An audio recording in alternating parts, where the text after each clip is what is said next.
posez sûrement la question, comment faire une bonne voix off sans prise de tête? Si c'est le cas, bienvenue, vous êtes sur la bonne vidéo. Bienvenue dans mon nouveau YouTube Help.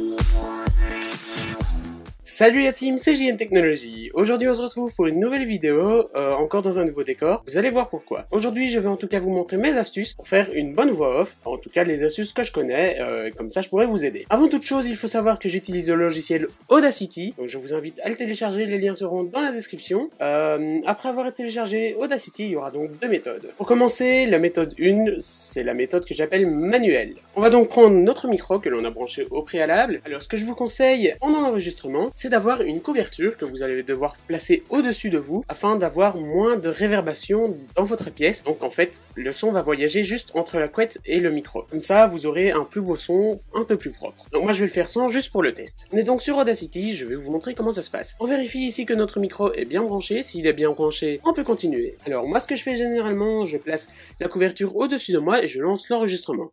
Ici, je ne vais pas le faire pour le test, mais je vous conseille vivement de le faire, vous aurez un meilleur son. Donc ici, on appuie sur le bouton rouge et on lance le son. Hello tout le monde, c'est JN Technologies. Vous voyez que le son est plus ou moins banal. J'ai dit une phrase test, comme ça. On va donc la modifier. Je bouge mon micro pour faire un petit peu plus professionnel. Alors ici, vous avez votre piste son. Ce qu'il faut faire, c'est la sélectionner en faisant un CTRL A. Et ensuite, donc, on fait, comme on a dit, la méthode manuelle. Alors on va dans les effets et on va ajouter une égalisation. L'égalisation, c'est quoi? C'est pour égaliser le son, pour éviter qu'il ne sature de trop. Je vous mets donc une capture d'écran de mes réglages afin que vous mettiez les mêmes. C'est ceux que j'ai utilisés, ceux que j'ai appris. Je vous conseille vivement de les mettre et ils vont très bien. Donc vous voyez ici le son, voilà, c'est les réglages de base. Donc on fait OK, vous voyez que les réglages se sont appliqués. Alors maintenant que l'égalisation est mise, on va ajouter un compresseur. Le compresseur, c'est vraiment pour compresser le son, pour éviter qu'il ne sature aussi. Donc je vous mettrai encore une fois la capture d'écran en vidéo pour que vous puissiez mettre les mêmes réglages. Voilà, vous voyez que le son a encore changé. On va faire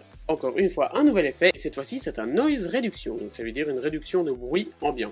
Vous devrez mettre dans l'étape 2 tous ces réglages là, mais il faudra donc prendre le profil du bruit. Vous cliquez et le son est fait. Voilà donc la première méthode qui est la méthode manuelle, donc c'est un petit peu plus de manipulation, mais c'est pas grave. Hein. La première méthode est faite, c'est la méthode manuelle. C'est vraiment si vous n'avez pas envie de dépenser dans des petits add-ons, des petits plugins. Donc je vous conseille d'utiliser ceci. Si maintenant vous avez de l'argent ou que vous êtes habile au crack, je vais vous montrer une nouvelle fonction qui est vraiment automatique. Vous n'avez rien à faire, juste cliquer une fois. Au préalable, il faudra donc télécharger ou craquer le logiciel Isotope Nectar Element. C'est donc un plugin qu'on ajoute sur Audacity. Une fois que le plugin est mis, donc vous redémarrez, vous enregistrez votre voix off, et une fois que votre voix off est mise, vous allez dans les effets, vous descendez tout en bas, et vous cherchez Isotope Nectar Element, qui est ici. Une fois que vous l'avez trouvé, moi ce que je fais, c'est je vais dans les presets, et je vais dans le podcast. Vous voyez, le podcast est un petit peu différent.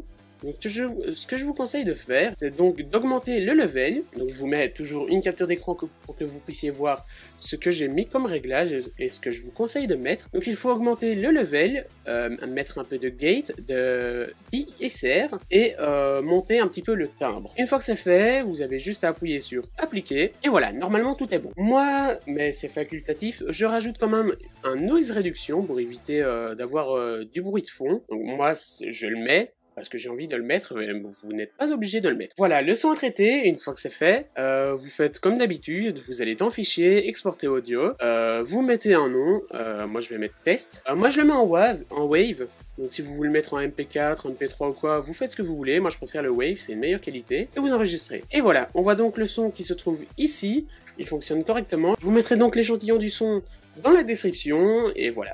Voilà les amis, cette vidéo est terminée, j'espère que mes conseils vous ont aidé. En tout cas, si vous n'y comprenez rien, n'hésitez pas à me demander dans les commentaires, je suis là pour vous. En tout cas, je vous remercie encore des 1500 abonnés, et on se retrouve samedi. Allez, salut!